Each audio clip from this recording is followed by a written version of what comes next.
نستعينه ونستغفره ونؤمن به ونتوكل عليه ونعوذ بالله من شرور أنفسنا ومن سيئات أعمالنا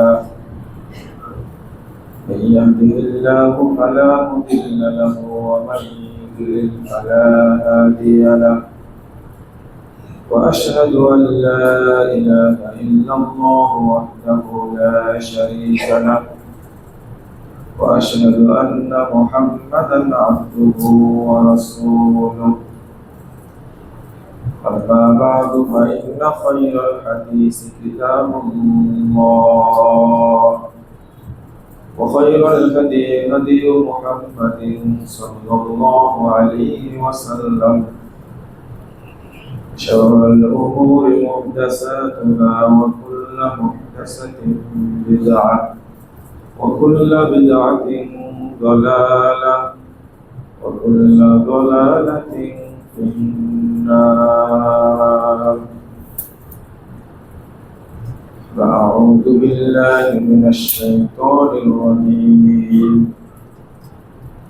سبحان الذي أسرى بعبده ليلا من المسجد الحرام إلى المسجد الأقصى الذي باركنا حوله لنريه من آياتنا إنه هو السميع العليم.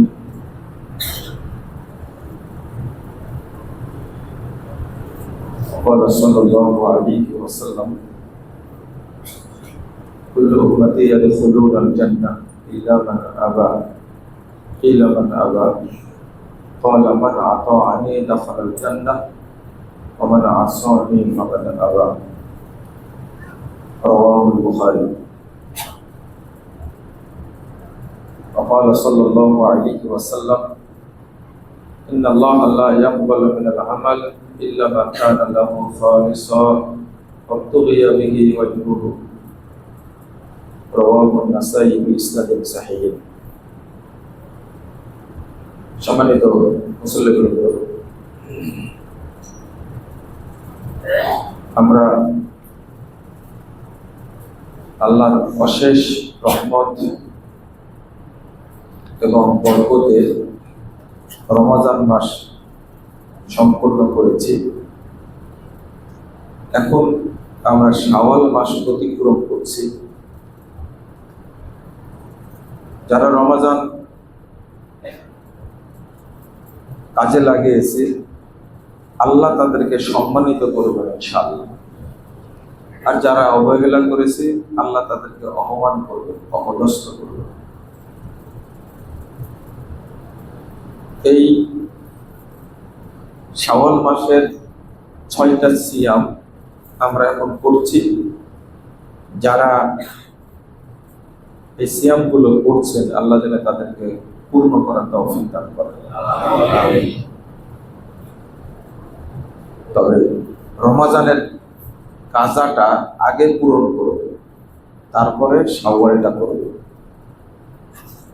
যাদের 2, 1, 3, 5টা ছুটে গেছে তারা আগে রমাদানটা করে নেবেন, এরপরে শাওয়ালেরটা করবেন। এটাই হলো সুন্নাহ। আজকে আপনাদের সামনে ফিলিস্তিন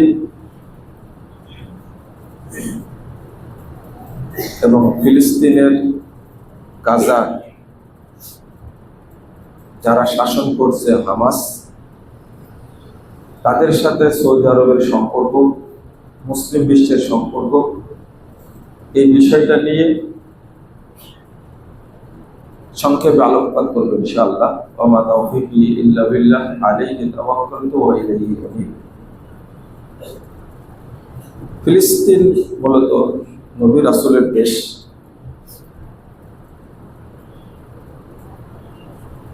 সব নবীর ইতিহাস এই ফিলিস্তিনের সাথে জড়িত। এবং রব্বুল আলামিন যখন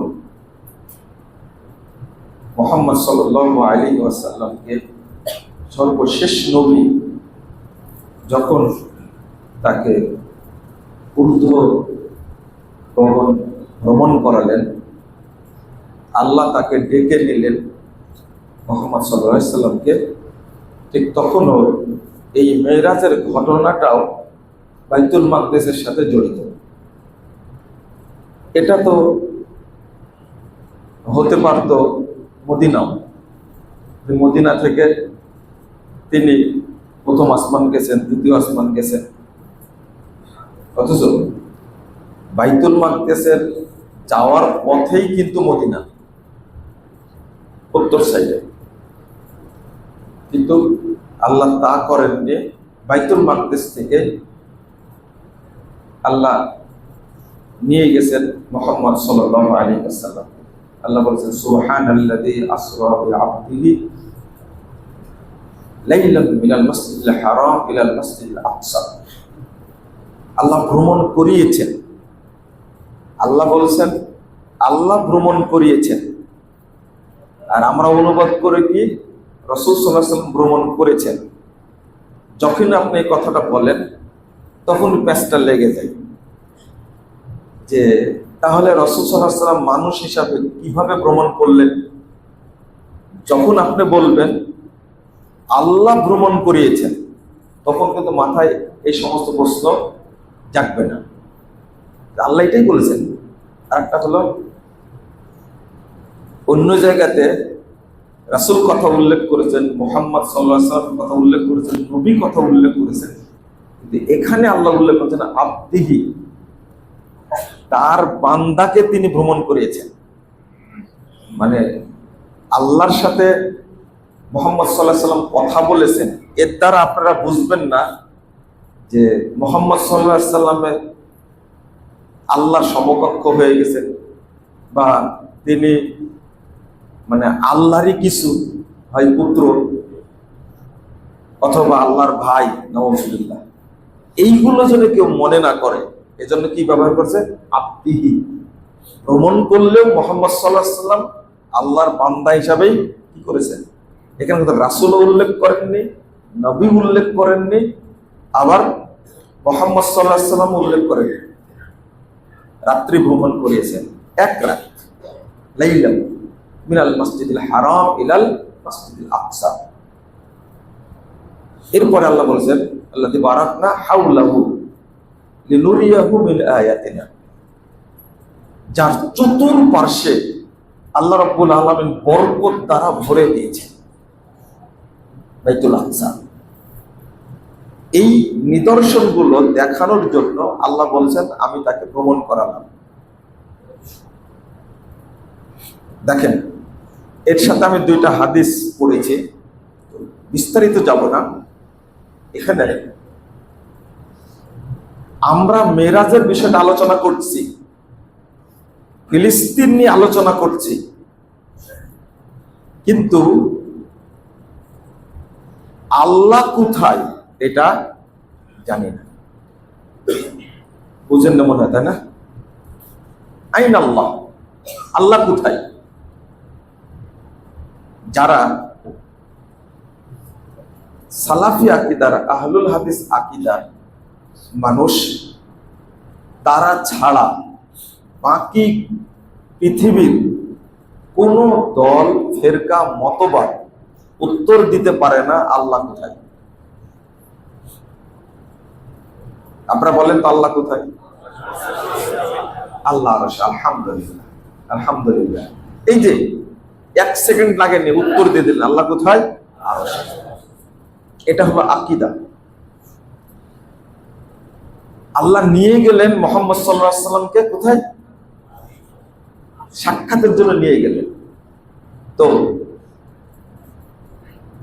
আল্লাহ বলে দিচ্ছেন আর রহমান আলাল আরশে ইস্তাওয়া, রহমান আল্লাহ কোথায়? আরশে আছেন। আল্লাহ নিজের পরিচয় নিজে দিচ্ছেন, কোরআনের মধ্যে দিচ্ছেন। তা আপনি মুসলিম হিসাবে বলতে পারেন না কেন আইন আল্লাহ, আল্লাহ কোথায়? আল্লাহ আরশে। এই কথা বললে প্রমাণ হয় যে আল্লাহর আকার আছে, এই জন্য এই কথা স্বীকার করতে চাই না। ইমাম আবু হানিফা রাহিমাহুল্লাহ বলেছেন আল্লাহ কোথায় আছে এটা আমি জানি না, এই কথা যদি কেউ বলে তাহলে লোকটা কাফের। লোকটা কি? কাফের। এবার নেন আপনি আমি কেন ফিলিস্তিনের কথা বলছি, এই বিষয়টা কেন বলছি? মুহাম্মদ সাল্লাল্লাহু আলাইহি ওয়াসাল্লাম ফিলিস্তিন থেকে গেলেন প্রথম আসমান, আদম আলাইহিস সালামের সাথে দেখা হলো। দ্বিতীয় আসমান, ঈসা আলাইহিস সালামের সাথে দেখা হলো।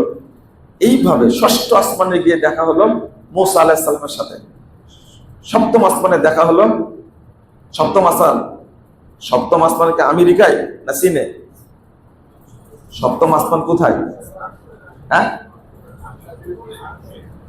ষষ্ঠ আসমান উপরে না মাটির নিচে? উপরে, সিদরাতুল মুনতাহা পর্যন্ত গেলেন। আল্লাহর সাথে কথা হলো। মুহাম্মদ সাল্লাল্লাহু আলাইহি ওয়াসাল্লামকে দিলেন মাত্র 5 ওয়াক্ত সালাত। কয় ওয়াক্ত? 5 ওয়াক্ত।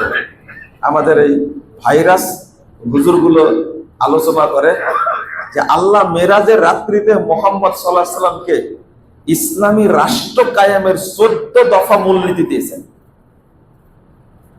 তাজা মিথ্যা কথা, এটা কোরআনেও নাই, হাদিসেও নাই, ইতিহাসেও নাই। আমরা নিজের একটা কথা বানাই নিয়েছি। আর একটা কথা, আল্লাহ জিজ্ঞেস করলেন মুহাম্মদ কি নিয়ে এসেছে আমার জন্য? মুহাম্মদ সাল্লাল্লাহু আলাইহি ওয়াসাল্লাম বললেন আত-তাহিয়াতু লিল্লাহি ওয়াস সালাওয়াতু ওয়াত তাইয়্যিবাতু, তাই না? আর এর জবাবে আল্লাহ কি বললেন? আসসালামু আলাইকা ইয়া আইয়ুহান নবী, তাই না? কত সুন্দর, প্রসিদ্ধ, কিন্তু পুরোটাই মিথ্যা কাহিনী। এই যে বানাইছি আমরা, এইভাবে সুন্দর করে বানাইছি। শুধু দিয়েছেন আল্লাহ রাব্বুল আলামিন মুহাম্মদ সাল্লাল্লাহু আলাইহি ওয়াসাল্লামকে 5 ওয়াক্ত সালাত না, 50 ওয়াক্ত দিয়েছিলেন। কয় ওয়াক্ত? যখন ফিরে আসছেন ষষ্ঠ আসমানে দেখা মুসা আলাইহিস সালামের সাথে, মুসা আলাইহিস সালাম জিজ্ঞেস করলেন কি দিল তোমাকে? যে 50 ওয়াক্ত নামাজ দিয়েছে, সালাত। তুমি ফিরে যাও, আবার আল্লাহকে বলো তোমার উম্মত পারবে না। আবার গেলেন, কয় ওয়াক্ত কমালো? 5। কয়বার হলো? 2 বার গেলেন। আবার ফিরে আসছে, কত কমাইছে? 5 কমাইছে। আবার যাও, তোমার উম্মত পারবে না। আবার 5 কমালো। কয়বার হলো? 3 বার। সালাত হলো 40 ওয়াক্ত। আবার যাও, পারবে না। 9 বার গেছে, 5 9 45। আর প্রথম একবার, কয়বার হলো? 10 বার। আল্লাহ রাসূল মুসা আলাইহিস সালাম ষষ্ঠ আসমান থেকে যে যাচ্ছেন আল্লাহর কাছে বারবার, এটা কোন জায়গা? লন্ডনে? লন্ডনে? কোথায়? বাংলাদেশে? কোথায় যাচ্ছেন? একটা জাজল্য হাদিসকে আমরা অস্বীকার করি, আল্লাহ কোথায় আছে এটাই বলতে পারি। অথচ মুসা আলাইহিস সালামের সাথে কথা হচ্ছে, আবার যাচ্ছে।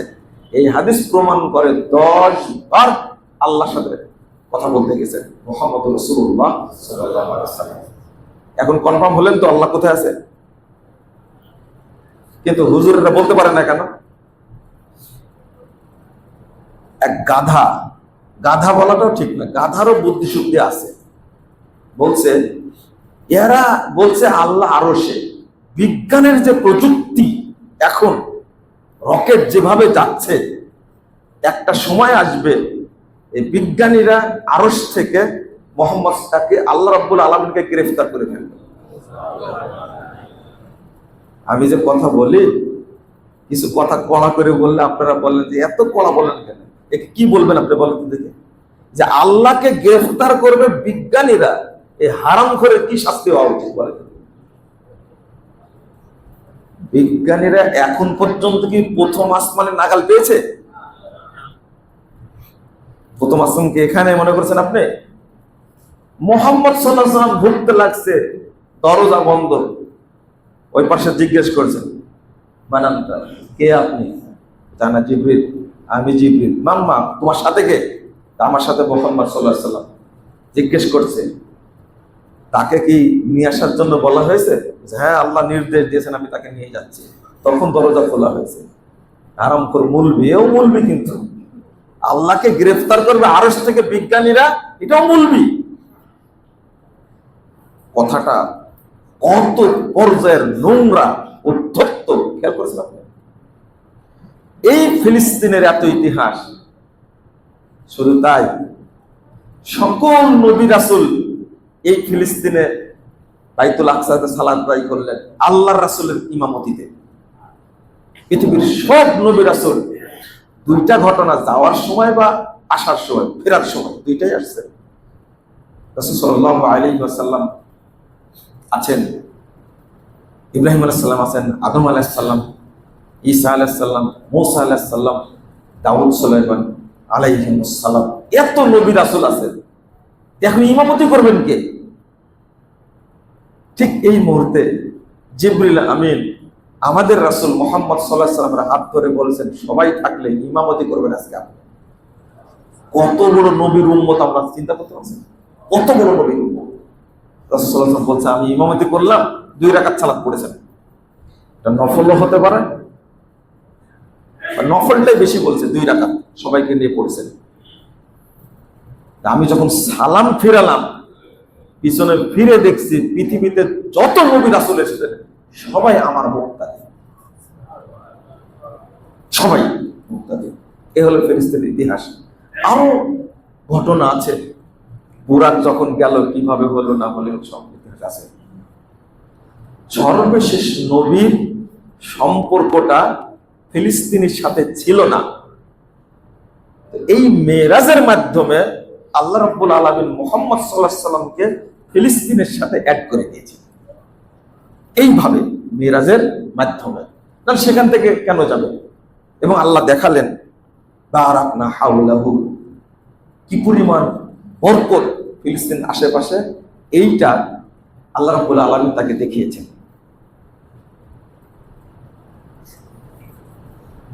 কাবা প্রথম প্রতিষ্ঠিত 3366 নম্বর হাদিস, আল্লাহ বলেছেন আউয়ালু বাইতিন উযিয়া লিন-নাস লাল্লাযী বিবাক্কা মুবারাকাও ওয়া হুদাল লিল আলামিন, 96 নম্বর আয়াত সূরা আল ইমরান। আল্লাহ বলেছেন প্রথম ঘর যেটা মক্কায় নির্মিত হয়েছে ইবাদতের জন্য, সেই ঘরটার নাম কি বলেন? কাবা। আপনাদের বলা নিলাম কেন বলেন তো? মুসলিমদের প্রথম কিবলা কোনটা? দেখেন উত্তরটা সবাই দিলেন, অথচ এটা ইহুদিদের কথা। এটা কি কাদের কথা? ইহুদিদের। বাইতুল আকসা মুসলিমদের প্রথম কিবলা। আমি যে আয়াত পড়ে প্রশ্নটা করলাম, ঘুরে ওটাই বললেন, বুঝেন না মনে কথাটা? আউয়ালু বাইতিন উযিয়া লিন-নাস লাল্লাযী বিবাক্কা, আমি যে আয়াতটা পড়ে অনুবাদ করলাম, কাবা আগে তৈরি না বাইতুল মাকদিস আগে তৈরি? বাইতুল মাকদিস কি করে মুসলিমদের প্রথম কিবলা হয়? উত্তর দেন। এতদিন থেকে বলে আসছি, অন্তত 5-7 বছর থেকে বলে আসছি আমি, মুসলিমদের প্রথম কিবলা কাবা, শেষ কিবলাও কাবা। খণ্ডকালীন কিবলা হয়েছিল 17 মাস, সেটা বাইতুল আকসা। এটা হলো ইহুদিদের দাবি যে এই প্রথম কিবলা পৃথিবীতে হয়েছে কোনটা? বাইতুল আকসা। আর মুসলিমদের দাবি হলো প্রথম কিবলাও কাবা, শেষ কিবলাও কাবা। আপনারা উত্তর দিলেন এই সাভার মসজিদের মুসল্লি। চিন্তা করেন, এই যে আমি কথাগুলো এইভাবে বলি, না জেনে যে গালিগালাজ করে, কেন আলেম ওলামা নাই, একটু তদন্ত করেন কথাটা ঠিক বলেছে কিনা না বেঠিক বলেছে, তদন্ত করেন একটু। আপনি উত্তর দেন, আল্লাহ যে বললেন যে প্রথম ঘর আমি তৈরি করেছি মক্কায়, ইবাদতের ঘর। আল্লাহ বলছে মান দাখালাহু কানা আমিনা, মক্কায় যে প্রবেশ করবে সে ব্যক্তি নিরাপত্তা পাবে। কত ফজিলত মক্কার বর্ণিত হয়েছে। রাসূল সাল্লাল্লাহু আলাইহি ওয়াসাল্লাম বলছেন এই যে কাবা তৈরির 40 বছর পরে বাইতুল আকসা তৈরি হয়েছে। তাহলে আচ্ছা, বাইতুল আকসা কোন নবী তৈরি করেছেন? সুলাইমান আলাইহিস সালাম। দেখেন মেরি দিলেন আপনি, খেয়াল করেন তো একটু। বাইতুল মাকদিস কাবা তৈরির 40 বছর পরে তৈরি হয়েছে কি বাইতুল আকসা। এটা সহিহ বুখারীর হাদিস 3366 নম্বর হাদিস সহিহ বুখারীর মধ্যে এসেছে। আল্লাহ রাসূল বলছেন কাবা তৈরির কত বছর পরে? 40 বছর পরে। অথচ ইব্রাহিম আলাইহিস সালামের 1000 বছর পরে আসছেন সুলাইমান আলাইহিস সালাম। কত বছর পরে? 1000 বছর পরে। তাহলে আপনার হিসাবটা কি মিলল? এদিকে বুখারীর হাদিস, সহিহ বুখারীর হাদিস 40 বছর পরে বাইতুল মাকদিস তৈরি করেছে, আর 1000 পরে জন্মই নিয়েছেন সুলাইমান আলাইহিস সালাম। সুলাইমান আলাইহিস সালাম তৈরি করেছেন। এ হলো ইহুদিদের বক্তব্য। মূলত ইব্রাহিম আলাইহিস সালাম তিনি তৈরি করেছেন বাইতুল মাকদিস। তাহলে মর্যাদাটা বাড়লো না কমলো? কাবা যেমন তৈরি করেছেন ইব্রাহিম আলাইহিস সালাম, ঠিক বাইতুল মাকদিস তৈরি করেছেন কে? ইব্রাহিম আলাইহিস সালাম। কেউ বলছেন যে ইয়াকুব আলাইহিস সালাম তৈরি করেছেন, তার নাতি ঈসা আলাইহিস সালামের ছেলে, ঈসা আলাইহিস সালামের বাপ ইয়াকুব আলাইহিস সালাম তৈরি করেছেন। আচ্ছা হলো, এরপরও কি সুলাইমান তৈরি করেছেন? 1000 বছর পরে এই মসজিদটা বড় করে সংস্কার করলেন সুলাইমান আলাইহিস সালাম। এবার বোঝা গেছে, তাই না? তিনি পুনর্নির্মাণ করেছেন। কিন্তু আমরা সবাই জানি বাইতুল মাকদিস কে তৈরি করেছেন? সুলাইমান আলাইহিস সালাম। কেন জানেন? ইসহাক আলাইহিস সালামের সন্তান ইয়াকুব আলাইহিস সালাম, আর ইসহাক আলাইহিস সালাম থেকে সব নবী এসেছেন, আর ইসমাইল আলাইহিস সালাম থেকে নবী এসেছেন মাত্র একজন। নাম কি? মুহাম্মদ সাল্লাল্লাহু আলাইহি ওয়াসাল্লাম। এই জন্য এই ইহুদেরা দাবি করে যে জবিহুল্লাহ ইসহাক, ইসমাইল না, নাউজুবিল্লাহ। কারণ জবিহুল্লাহ ইসমাইল হওয়ার কারণে তার মর্যাদা অনেক বেশি, আর ইসমাইল আলাইহিস সালামের সাথে কত স্মৃতি বিজড়িত, সেটা মক্কা, জমজম, সাফা মারওয়া, এতগুলো ঘটনা, তওয়াফ করা, সব জড়িত কার সাথে? ইসমাইল আলাইহিস সালাম সাথে। কারণ তার মা এবং ইসমাইল আলাইহিস সালাম দুইজনা মিলেই জমজমের মালিক, দুইজনা মিলে মাকাম ইব্রাহিমের মালিক, দুইজনা মিলে সাফা মারওয়ার মালিক, তারা মিলে আরাফার মালিক, তারা মিলে মিনার মালিক, মুজদালিফার মালিক। এত ইতিহাস তাদের সাথে জড়িত, এটা ইহুদিরা সহ্য করতে পারে না। তথ্যগুলো কিভাবে ঘুরাই দিচ্ছে দেখেন, কিভাবে ঘুরাই দিচ্ছে। আমি আপনাদের বলছি দলিল দিয়ে। যারা এই মিথ্যা কাহিনীগুলো বলে তাদের দলিল আছে? তাদের দলিল নাই, কিভাবে বলে? তাহলে আমরা এক বাক্যে বুঝবো যে এই ফিলিস্তিনটা ইহুদিরা দখল করলো কেন। মূল কারণ হলো যে ওরা বলে এই ফিলিস্তিন এই নবী রাসূলের দেশ। এই যে ইসমাইল আলাইহিস সালাম, তার জন্ম কোথায়? মক্কায়। বসবাস কোথায়? মক্কায়। এখান থেকেই মুহাম্মদ রাসূলুল্লাহ সাল্লাল্লাহু আলাইহি সাল্লাম এসেছেন নবী হিসাবে। এই জন্য ইহুদিরা এটা সহ্য করতে পারে না। কিন্তু আমাদের নবী ইসমাইল যেমন, তেমনি ইসহাক আলাইহিস সালাম, তাই না? সকল নবী কি বিশ্বাস করি আমরা, তারা বিশ্বাস করে ইসহাক থেকে নিয়ে মুহাম্মদ সাল্লাল্লাহু আলাইহি সাল্লামের আগ পর্যন্ত যত নবী রাসূল সব হলো ফিলিস্তিনের। এরা সবাই ছিল কি? ইহুদি। নাউজুবিল্লাহ, আস্তাগফিরুল্লাহ। কুরআনে সব বিভিন্ন জায়গায় বলা হয়েছে এইভাবে। এখন তাদের দাবি হলো যে এই ইহুদিদেরকে প্রতিষ্ঠা করলো বিস্ফোড়া হিসাবে আমেরিকা আর ইউরোপ, এই দুইটা মিলে 1948 সালে স্বাধীন রাষ্ট্র হিসাবে স্বীকৃতি দিল এরা। এটা হলো মধ্যপ্রাচ্যের বিস্ফোড়া। এরা কিন্তু আমেরিকা এবং ইউরোপকে শাস্তা করতে পারলে 1 ঘন্টাও ইসরায়েল টিকতে পারবে না ইনশাআল্লাহ। 1 ঘন্টা টিকতে পারবে না। 2 নম্বর, ফিলিস্তিন মুসলিমদের ছিল, এখনো আছে, কিয়ামত পর্যন্ত থাকবে ইনশাআল্লাহ। তবে এই ফিলিস্তিনে আক্রমণ হয়েছে প্রায় 10,000 বার। কতবার? হাদিসে ইঙ্গিত আছে, মুসনাদ হাকিমের হাদিস একটা, রাসূল সাল্লাল্লাহু আলাইহি ওয়াসাল্লাম ইঙ্গিত দিয়ে গেছেন যে এই বাইতুল মাকদেসে মুসলিমরা সালাত আদায় করতে পারবে না। তো ফজিলত অর্জন করবে কি করে, তাই না? ফজিলত অর্জন করতে পারে। রাসূল সাল্লাল্লাহু আলাইহি ওয়াসাল্লাম বলেছেন মিসলু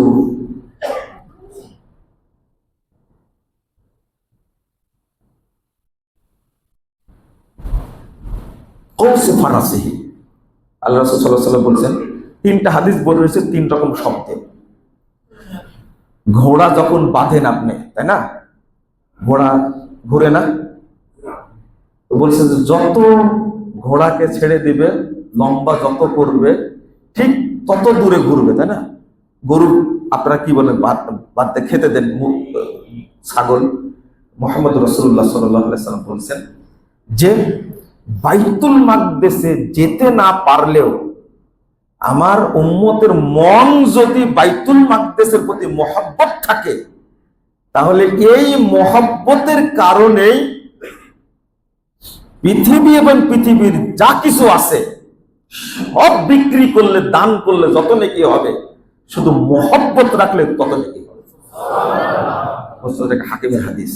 মানে আমার মন চলে গেছে কোথায়? বাইতুল মাকদেস। এই যে এই হাদিস দিয়ে মুহাদ্দিসগণ বলছেন ইয়ামনাউনা জিয়ারা, মুসলমানদেরকে বাধা দিবে বাইতুল মাকদেসে জিয়ারত করতে, যেতে দিবে না। এই জন্য আল্লাহ রাসূল ফজিলত বর্ণনা করে দিয়েছে, অন্তত মহব্বতটা রাখো তোমরা দূর থেকে।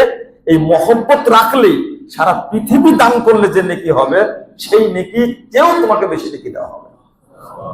2 নম্বর, সুলাইমান আলাইহিস সালাম এই বাইতুল মাকদেস পুনর্নির্মাণ করে দোয়া করেছিলেন 3টা।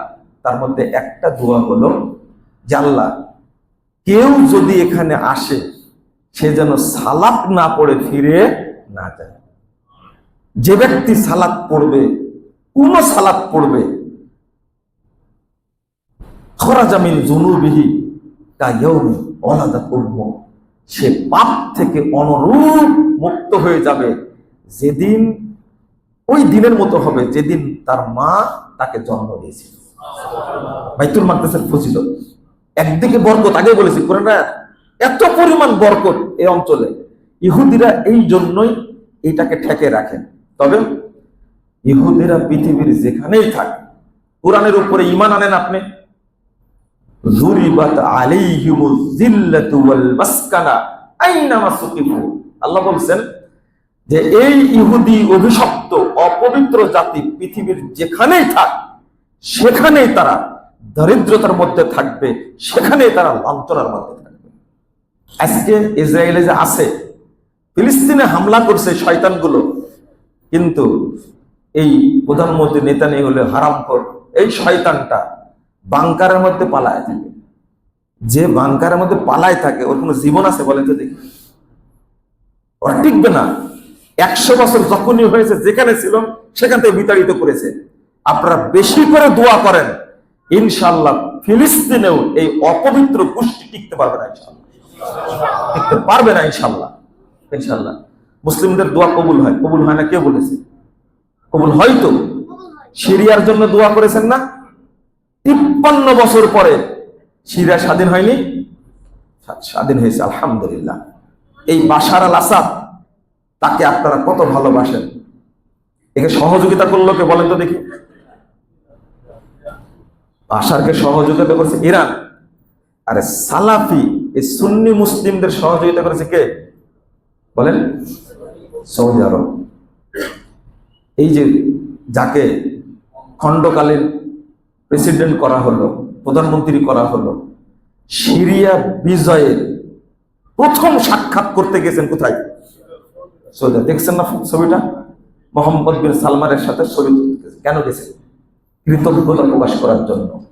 সৌদি এবং কুয়েত যে পরিমাণ অস্ত্র দিয়েছে এই বাশারের বিরুদ্ধে সংগ্রাম করার জন্য, ঠিক এই কাজটাই করছে এখন ইয়ামানে, এবং এই সালমানি করেছে। এসে এই সালমানি এসে, আগের বাচ্চা আব্দুল্লাহ ইয়ামানে হামলা করেনি, তার আগে ফাহাদ হামলা করেনি, কিন্তু সালমান হলেন, আপনারা বলবেন যে সৌদি আরবের এত প্রশংসা করেন কেন, তাই না? সৌদি আরবের ইতিহাস সম্পর্কে আমি টুটা ফাটা জানি, কিন্তু বাংলাদেশের আপনারা যারা মুসলিম সৌদি আরব সম্পর্কে কিছুই জানেন না। Zero zero. যেটা মিডিয়ায় দেখেন, যেটা বাংলাদেশের মিডিয়া দেখায়, ওইটা আপনারা দেখেন, তাই না? সত্য মিডিয়াটা কি সেটা কিন্তু আপনাদের একটা পত্রিকার নাম বলি, আরব নিউজ, পত্রিকা পড়েন তো, আল জাজিরা পড়েন তো। আসলে পড়ার যোগ্যতা তো আমাদের নাই, তাই না? আল জাজিরা কি রিপোর্ট করছে একটু দেখেন তো, রয়টার্স কি রিপোর্ট করছে কোনদিন পড়ে দেখেন আপনারা? রয়টার্স কি সৌদি আরবের পত্রিকা? তো আল জাজিরা কি সৌদি আরবের? এই রিপোর্টগুলো আপনারা দেখবেন সৌদি আরব সম্পর্কে তারা কি বলছে। একটা স্বাধীন চ্যানেল হলো আল জাজিরা। আমি যেটা বলতে চাচ্ছি যে মোহাম্মদ বিন সালমান প্রিন্স আর তার বাবা সালমান বিন আব্দুল আজিজ, তিনি এসে এই ইয়ামানকে ধরলেন। এই ইয়ামানের সুন্নি মুসলমানদেরকে 2 মাসে 7,000 আলেমকে হত্যা করেছে। আপনার এখানে খুতবা দেয় মুকাররম বিন মহসিন, জানেন তো, তাই না? ওকে একদিন প্রশ্ন করবেন যে এই মুকাররমের ক্লাস রুমমেট ছিল সৌদি আরব মদিনা বিশ্ববিদ্যালয়ের রুমমেট ছিল ফারেস, নাম ফারেস। তখন মাস্টার্সে পড়তে আমার সাথে দেখা হয়েছে, খুব সুন্দর একটা ছেলে। যেহেতু তার বড় ভাই আমি, ফারেস আমার একটা বই হাতিয়া দিলেন, কথা বললেন। যখন ইয়ামানের যে অবস্থা, এই ছেলেটা দীর্ঘ 9 বছর ইয়ামানে ঢুকতে পারে না। তার বড় ভাইকে হত্যা করা হয়েছে, আলিমদেরকে কি হত্যা করেছে আপনি ভালো জানেন, নয় ছেলে ভালো জানবে। যখন হামলা শুরু করলো সালমান, তখন বলছে যে ঘুমাই না, সারাদিন দেখি, সারা রাত দেখি ও জেগে থাকে, কাঁদে, মাঝে মাঝে শব্দ শোনা যায়, আর দোয়া করে শুধু সৌদি আরবের শাসকের জন্য। আমার কাছে শুনবেন না, মুকাররমের কাছে শুনবেন, আপনারা আরো ভালো করে বলতে পারবেন। এই ইয়ামানও একদিন শিয়া মুক্ত হবে ইনশাআল্লাহ, ইনশাআল্লাহ। এখন আমি যেটা বলতে চাইবো, এই যে এখন যুদ্ধটা চলছে, আপনাদের অনেকের প্রশ্ন, সৌদি আরব তো কোনো সহযোগিতা করে না, আর এত গালিগালাজ করেন সৌদি আরবকে আপনারা। শোনেন, আমাকে যদি আপনি ইহুদি বলেন, কি বলেন? ইহুদি বলেন। মুজাফফর বিন মুহসিন ইহুদি বা ইসরায়েলের দালাল, এর সাথে আর একটা কথা যোগ করবেন, যদি আপনার মাজায় বল থাকে, আমি শিখাই দিই আপনাকে, বলবেন যে মুজাফফর বিন মুহসিন আহলে হাদিসরা ইহুদিদের দালাল, এই কথার সাথে যোগ করবেন, যদি দালাল না হয় তাহলে আমি ইহুদির দালাল। কথা বুঝেননি? কথা কি বুঝছেন? আমি কথাটা ঘুরা বলতে পারবো, কিন্তু আপনিও বলবেন যদি মুজাফফর বিন মুহসিন আহলে হাদিসরা ইহুদির দালাল না হয়, তাহলে আল্লাহ আমার উপরে গজব নাজিল করবে। বুঝলেন কথা? বলেন তো একবার দেখি, বাংলাদেশে কারো সাহস আছে কিনা? কথাটা কি বুঝতে পারলেন আপনারা? এইটা বলেন,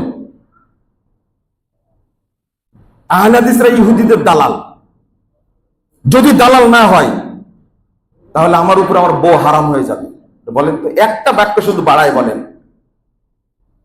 ঘোষণা দিলাম, বাংলাদেশে যারা বলছে আমাদের গালি দিচ্ছে, তাদেরকে এই বাক্যটা বলতে পারবে যদি মাজায় বল থাকে। আপনি কি বুঝতে পারলেন? শুধু এটা বলুন, গজব নাজিল হবে।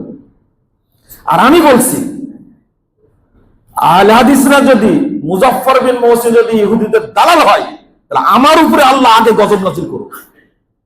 কথা বুঝতে পারেন? এই মেম্বারে দাঁড়িয়ে বললাম, আল্লাহকে বলছি, আমরা যদি ইহুদি খ্রিস্টানদের দালাল হই, আল্লাহ যেন আমার উপরে গজব নাজিল করে। আমি বললাম, আমি দোয়া করলাম, তুমি যদি বলতে না পারো, আমি যদি না শুনি এটা, তাহলে আমরা বুঝে নেব কি তুমি কথাটা কি বলতেছ সত্য না হলে গালিটা ঘুরে যায় না? সত্য না গালিটা ঘুরে যায় না? লা হাওলা ওয়ালা কুওয়াতা ইল্লা বিল্লাহ। আমি যেমন বললাম শক্ত করে বলো দেখি, এর নাম হলো মুবাহালা। এর নাম কি? মুবাহালা। আর যদি মাঠে ডাকতে চাও, সরলা উদ্যানে আসো, আমি থাকবো, তোমরা সবাই থাকবে, তুমি দোয়া করবে, আমিও দোয়া করবো আল্লাহর কাছে। কথা কি বুঝতে পারছেন? তুমিও দোয়া করবে, আমিও দোয়া করব। তুমি বলবে আহলে হাদিসরা ইহুদিদের দালাল, যদি দালাল না হয় তাহলে আল্লাহ তুমি আমাকে ধ্বংস করো। আর আমি বলবো আল্লাহর কাছে, আল্লাহ আমি ইহুদিদের দালাল না, যদি আমি দালাল হই তাহলে আল্লাহ তুমি আমাকে ধ্বংস করো। এটা চুক্তি করলাম কিন্তু এই মৌলবীদের সাথে, আজকে এটা চুক্তি হয়ে গেল। এনি টাইম আমি উপস্থিত। এটা যেটা বলতে চাচ্ছিলাম, এই যে গালিগালাজ যে করছেন, ইতিহাস কি আমাদের জানা আছে? বলেন তো, ফাতাকে আর হামাসকে? আমাকে যাই বলেন না কেন, আমাকে মেরে ফেললেও যতক্ষণ সুযোগ আছে বলতে দিবেন, বলবেন। ইনশাআল্লাহ গ্রেফতার করলে তো আলাদা ব্যাপার, কিন্তু আমি বলবো। আর বেনামাজির যে দাপট দেখছি, বুঝতে পারেন, জমশেদ মজুমদার শুধু বলেছে যে ফজরের নামাজটা পড়েছে কিনা, তাই না? ফজরের নামাজটা পড়েছে কিনা, এই জন্য তার পিছনে লেগে গেলেন। তার নাকি আইডি নাকি পেজ হ্যাক করে ফেলেছে, অনেক কিছু করছেন। আচ্ছা, বেনামাজি আপনি আপনি ফিলিস্তিন দখল করতে যাবেন আপনি বেনামাজি হয়ে, আর আল্লাহ আপনাকে বিজয় দান করবে? আপনি তো কাফের। আল্লাহর কাছে সবচেয়ে নিকৃষ্ট জাতি কি? কাফের। আপনার শুনেন, যে নামাজ পড়ে না ওই ইসরায়েলের চেয়েও খারাপ, কিন্তু যে নামাজ পড়ে না ইহুদির চেয়েও খারাপ, কিন্তু যে নামাজ পড়ে না ও বিধর্মীর চেয়েও খারাপ। আর ইহুদি খ্রিস্টান বিধর্মীরা মুরতাদ না। আর মুসলিম ঘরে জন্মগ্রহণ করে আপনি নামাজ পড়েন না মানে মুরতাদ হয়ে গেছেন আপনি। আপনাকে হত্যা করা ফরজ। মুসলিম সরকার থাকলে আপনাকে হত্যা করা হতো। এটা হল মাসালা। ইহুদি খ্রিস্টানের চেয়ে বেশি খারাপ আপনি। আপনার গায়ে আগুন ধরলো কেন? জামশেদ মজুমদার সাহেব শুধু বলেছে কি, আজকে ফজর নামাজটা এক ওয়াক্তের কথা বলেছে, আর আপনি সারা বছর নামাজ পড়েন না। আর রমজান মাস আসলে ইফতারি খাওয়ার জন্য মসজিদ আসে। কত বড় বাক পারে না বলে তো দেখি। এরা কি মুসলিম? এক ওয়াক্ত নামাজ ছেড়ে দিলে মানুষ কাফের হয়ে যায়। ওর সাড়ে কয় ওয়াক্ত বলে তো দেখি। যেটা বলছিলাম, হামাস আর ফাতা, ফাতা তৈরি করেন ইয়াসির আরাফাত সহ 1959 সালে। 1959 সালে, কত আগে। আর হামাস তৈরি হয় 1970 সালে 14 ডিসেম্বর। ফাতা শাসন করছিল সবই, পশ্চিম তীর সহ গাজা সহ শাসন করছিল। ফাতা তৈরি হলো 87 সালে। 87 সালে ফাতা তৈরি হওয়ার পরে হামাস তৈরি হওয়ার পরে সৌদি আরব এত সুন্দর একটা তাদেরকে সুযোগ করে দিল যে সৌদি আরব হামাসের অফিস করার জন্য বলে দিল, রিয়াদে একটা অফিস থাকবে, জেদ্দায় একটা অফিস থাকবে, এবং তাদেরকে বড় একটা অনুদান দেয়। বুঝতে পারলেন? অনেক বড় একটা অনুদান দেয় তাদেরকে, তোমরা কাজ করো, ফিলিস্তিন কি করা লাগবে? স্বাধীন করতে হবে। তাহলে এখন দুইটা গ্রুপ হলো, ফাতার কি হামাস। এখন 2002 সালে এসে হামাসের মাথায় পোকা ধরলো। আসলে হামাসটা কারা এটা জানতে হবে না? হামাসটা হলো মিশরের মুসলিম ব্রাদারহুডের ফিলিস্তিন শাখা হামাস। ফাতা তো ছিলেন। তাহলে ফাতার আকিদার হামাসের আকিদা এক না। ধরলাম যে তারা ফিলিস্তিনের ক্ষেত্রে কি এক। হামাস এবং ফিলিস্তিন এই চুক্তি করে দিলে সৌদি আরব, ঠিক আছে, আমাদের টার্গেট হবে ফিলিস্তিনকে কি করা, অনেকগুলো, এমনকি মন্ত্রণালয় বন্টন করে দিলে তারা, ফাতার এই মন্ত্রণালয় থাকবে, হামাসের মন্ত্রণালয় থাকবে, ওকে। কিন্তু 2000 সালে এসে ফাতা বোকামিটা করলো সৌদি আরবের সাথে। হামাস বোকামিটা করলো সৌদি আরবের সাথে। এবং 2002 সালে আরব শান্তি চুক্তি প্রস্তাব দিল যখন, হামাস সেটাকে কি করলো? প্রত্যাখ্যান করলো যে না, আমরা এই চুক্তি মেনে নিতে পারবো না, যুদ্ধ করে যাব। অথচ ফিলিস্তিন কে এই হামাসকে সহযোগিতা করার জন্য Saudi Arab Saudi development fund এটা তৈরি করেছে, আল আকসা ফান্ড তৈরি করেছে, জেরুজালেম ফান্ড তৈরি করেছে। 2000 সালে $200 মিলিয়ন জেরুজালেম আল আকসা ফান্ডে $200 মিলিয়ন দেয় সৌদি আরব। কত সালে বললাম? 2000 সালে। এবং 2002 সালে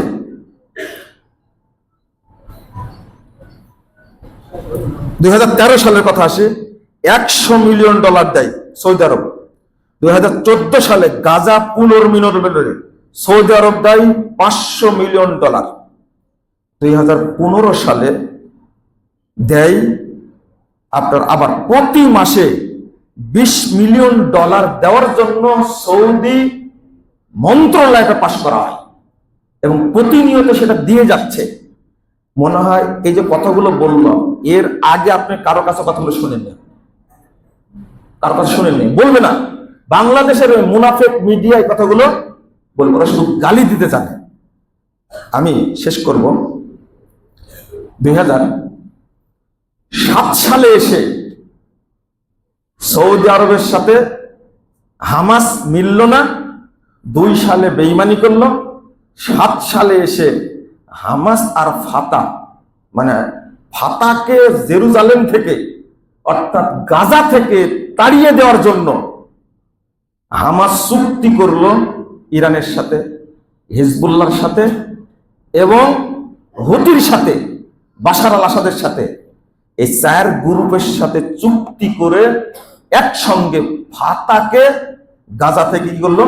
তাড়িয়ে দিল, বহিষ্কার করলো 7 সালে এবং তুমুল যুদ্ধ হয়, ফাতা গাজা ছেড়ে দিল। এখন কি হতে পারে? 13 সালে এসে মুসলিম ব্রাদারহুডকে সহযোগিতা করলো কে? মুসলিম ব্রাদারহুডকে সহযোগিতা হামাস, যেটা সৌদি আরবের সাথে দূরত্ব। কারণ ইখওয়ানি যারা, তারা মুসলিম ব্রাদারহুড যারা ইখওয়ানি যাদেরকে বলে, ইখওয়ানুল মুসলিম যাদেরকে বলে, তাদের আকীদা আর সৌদি আরবের আকীদা এক নয়। যখন সৌদি আরবের সাথে দূরত্ব বাড়ে, এমনকি মুরসি যখন ক্ষমতায় আসে, তখন খুব সুন্দরভাবে, সত্য ঘটনা যেটা বলতেই হবে, আমি না বলে আরেকজন বলবে তো, মুরসির সাথে সৌদি আরবের দূরত্ব হয় এবং মুরসি ক্ষমতায় 1 বছর থাকতে পারেনি। এই হামাস আর মুরসি মুসলিম ব্রাদারহুড যেটা, এই দুইটা যেহেতু একই আকীদার মানুষ, সৌদি আরবের সাথে দূরত্ব আরো বেড়ে যায়। আর ইতিমধ্যেই হামাস এই 3টা গ্রুপের সাথে চুক্তি করেছে। হামাসের মূল বন্ধু, 1 নম্বর বন্ধু হলো ইরান, 2 নম্বর বন্ধু হলো কি? হিজবুল্লাহ, 3 নম্বর বন্ধু হলো হুতি, 4 নম্বর হলো বাশার আল আসাদ, 5 নম্বর হলো কি? তালেবান। দুর্ভাগ্য হলো এই 5টা গোষ্ঠীর সাথে সৌদি আরবের আকীদাগত কোনো মিল নাই। বরং ইরান চাই, ইরানের সাথে আপনি কিভাবে বন্ধুত্ব করবেন? এই বক্তব্য যখন দিচ্ছি, ওই যে অনেক আগে বলেছিলাম, বাংলাদেশের অধিকাংশই দাবি করে মুসলিম, কিন্তু এরা অধিকাংশই শিয়া, শিয়া শাসক দ্বারা শাসিত হয়েছে। তারা ইখতিয়ার উদ্দিন মোহাম্মদ মুখতিয়ার খুলজি, নবাব সিরাজউদ্দৌলা, আরো যত শাসক, টিপু সুলতান, এরা সবাই কি ছিল? শিয়া। আমাদের অন্তরে সেই শিয়া বীজ আছে এখনো। আর ওই কারণে ইরানকে আমরা ইসলামী সরকার বলি, অথচ ইরান এক আলী রাদিয়াল্লাহু আনহু ছাড়া বাকি 3 খলিফাকে তারা কাফের বলে। বর্তমান রাফেজি শিয়া, এই খমিনি এ তৈরি করেছে শিয়া, বাশার হলো নুসাইরিয়া। আমি শিয়াদের উপরে বক্তব্য দিয়েছি আগে, আপনারা শুনে নেবেন, একবারে পরিষ্কার। ইমাম ইবনে বাজ রাহিমাহুল্লাহ আজ থেকে 60 বছর আগে ফতোয়া দিয়েছে যে ইরানের শিয়ারা কাফের। তারা মা আয়েশা রাদিয়াল্লাহু আনহাকে জিনাকারিনী মনে করে। আমাদের কাছে যে কোরআন আছে, এই কোরআনকে এই শয়তানগুলো বিকৃত করে আমাদের কাছে আছে 30 পারা, ওরা করেছে 90 পারা। আমাদের কোরআনের আয়াত 6236টা, আর তাদের কোরআনের আয়াত প্রায় 18,000। 318, খেয়াল করেছেন? ওদের কোরআন কয় পারা? 90 পারা। তারা ইরানে বহু গির্জা, খ্রিস্টানদের ইহুদিদের গির্জা আছে, ইরানে তেহরানে কোন জায়গাতে একটা সুন্নিদের মসজিদ পাবেন না, আপনি কোথাও পাবেন না। এই ইরান সৌদি আরবে হামলা করে, ওদের টার্গেট আমরা মক্কা এবং মদিনাকে দখল করব এবং আয়েশাকে কবর থেকে উঠে আমরা জেনার শাস্তি কার্যকর করব। যদি ইরানের প্রতি সামান্য দুর্বল থাকে, আপনি কাফের, আপনি মুসলিম না, আপনি কাফের। মা আয়েশাকে যারা গালি দেয় তাদেরকে আপনি ভালোবাসেন মানে? এই হুতি বিদ্রোহীরা মা আয়েশাকে গালি দেয়, উসমান রাদিয়াল্লাহু আনহু গালি দেয়, আর তাদের সাথে যদি হামাস আতাক করে, আকীদাগত সম্পর্ক হামাসের সাথে আমার কোনো সম্পর্ক থাকবে না। গতকাল রিপোর্ট বের করেছে ইসরায়েল মন্ত্রী, পড়েছেন রিপোর্টটা? পড়েছেন রিপোর্টটা? পড়েননি, তা পড়বেন কেন? এই ইরান বলেছে 500 বিলিয়ন ডলার সহায়তা করার প্রস্তাব দিয়েছে, তোরা ইসরায়েলে হামলা কর, টাকা আমরা দিব। গত অক্টোবরের ঘটনা, এই অক্টোবর না, গত অক্টোবরে হামলা করে দিল। অবস্থাটা কি দাঁড়ালো এবার? যাদের অস্ত্র নাই, কিছু নাই, হামলা এই যে জ্বলতে থাকলো, প্রায় 50,000 ফিলিস্তিনি মুসলিম মা বোনকে হত্যা করেছে। এই যে সিহার দেখবেন কি করে আপনি, এদের মধ্যে প্রায় 30,000 শুধু শিশু, মা জন্ম দিচ্ছে বাচ্চা ফিলিস্তিন স্বাধীন করার জন্য। যত মরলো একবারে, এত অল্প টাইমে এত মানুষ কখনো ফিলিস্তিনে মরেনি, আপনি ভাবতে পারেন? পরে মুখোশ উন্মোচন করে দিল, হামাসের বিরুদ্ধে মিছিল করলো না গাজায়?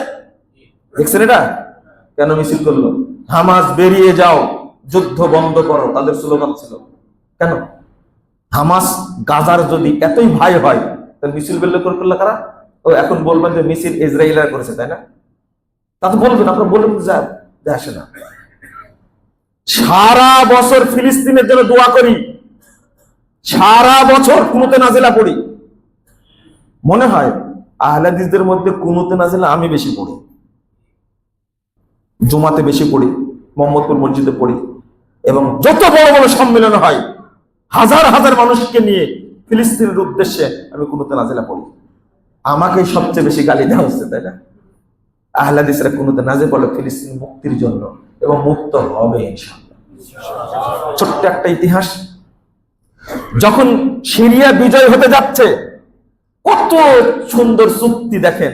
ইসরায়েল যুদ্ধ বন্ধ করলো, তারপরে হেজবুল্লাহ যুদ্ধ বন্ধ করলো, ইরান যুদ্ধ বন্ধ করলো, করে সিরিয়া দখলের জন্য ঘুরে নিল ওদিকে। কারণ সিরিয়া হাতে চলে যাচ্ছে কাদের? সুন্নিদের। এরপরে টিকতে পারেনি, এখনো হামলা করছে। ইরান এখনো হামলা করছে সিরিয়ার উপরে। কেন হামলা করবে? এইগুলো আপনার একদিন না বুঝলেও 10 বছর পরে বুঝবেন ইনশাআল্লাহ। আল্লাহ বুঝার তৌফিক দিবেন ইনশাআল্লাহ। আমি আশা করি মানুষের অন্তর আল্লাহ খুলে দিবেন ইনশাআল্লাহ। অন্তর থেকে দোয়া করবেন, আল্লাহ যেন ফিলিস্তিনকে স্বাধীন করে দেন, আল্লাহ যেন এই অপবিত্র ইহুদিদেরকে নিশ্চিহ্ন করে দেন, সারা পৃথিবীতে কোথাও যেন ঠাঁই না পাতা। খুবাইব রাদিয়াল্লাহু আনহু দোয়া করেছিলেন, আল্লাহুম্মা আহসিহিম আদাদা ওয়াকতুলহুম বাদাদা ওয়ালা তুবকি মিনহুম আহাদা। আল্লাহ, তুমি তাদেরকে গুনে গুনে রাখো, তাদেরকে তুমি একসঙ্গে ধ্বংস করে দিও, তুমি তাদের একজনকে পৃথিবীতে ছেড়ে দিও না। খুবাইব রাদিয়াল্লাহু আনহু দোয়া কবুল হয়েছিল, আমরাও দোয়া করছি কবুল হবে ইনশাআল্লাহ একদিন। ফিলিস্তিন আমাদের আছে, থাকবে আমাদেরই, ওখান থেকে বিজয় শুরু হবে ইনশাআল্লাহ। সিরিয়া যেভাবে বিজিত হয়েছে, ফিলিস্তিনে বিজয় লাভ করবে ইনশাআল্লাহ, এবং এই শিয়া মারদুদ গুলোকে যে আল্লাহ ধ্বংস করে দেয়। কত বেয়াদবের বেয়াদব। ইরান বলছে যদি পারমাণবিক পরিকল্পনা যদি বন্ধ করে দেয়, আমরা আমেরিকার উপরে হামলা করব। ইসরায়েলে কিছু করতে পারছে না, একটা ক্ষেপণাস্ত্র হামলা করলো। ক্ষেপণাস্ত্র ছিল এত মানবিক, ক্ষেপণাস্ত্রটা ছিল এত সাধু, একটা তেলা পোকা মারেনি। এসব ধোঁকা না, সব একটা রহস্যময় রাষ্ট্র হলো এই শিয়া ইরান। কোন মুসলিম যেন ইরানের পক্ষে না থাকে। আরে আমার হারাম আইন আছে, কলবের অন্তরের জিনিস, ইমানের জিনিস, মক্কা মদিনা, তাকে মহব্বত না করে আপনি ইরানকে মহব্বত করেন, আপনি কে মুসলমান বলেছে? এটা আপনাকে বুঝতে হবে। কে কার মাধ্যমে স্বাধীন হবে জানি না, তবে আল্লাহর কাছে দোয়া করি, আল্লাহ এমন নেতা আমাদের দান করো, তার মাধ্যমে তুমি ফিলিস্তিনকে স্বাধীন করে দাও। আমিন ইয়া রাব্বাল আলামিন। আল্লাহ তুমি ফিলিস্তিন ভাই বোনদের উপর রহমত নাযিল করো। আমি কুনুতে নাজেলা পড়বো, আপনারা আমার সাথে আমিন আমিন বলবেন। আমরা পড়তেই থাকবো, বলতেই থাকবো। ইনশাআল্লাহ একদিন বিজয় হবে, ফিলিস্তিনিরা নিরাপদে থাকবে ইনশাআল্লাহ, এবং আমাদের নবী রাসূলদের ভূমি সেটা আমাদেরই থাকবে ইনশাআল্লাহ। আল্লাহ তুমি আমাদের কবুল করো। আমিন ইয়া রাব্বাল আলামিন। আকুলু কওলি হাযা আস্তাগফিরুল্লাহ ওয়া লাকুম ওয়া লিসাইরিল মুসলিমিন।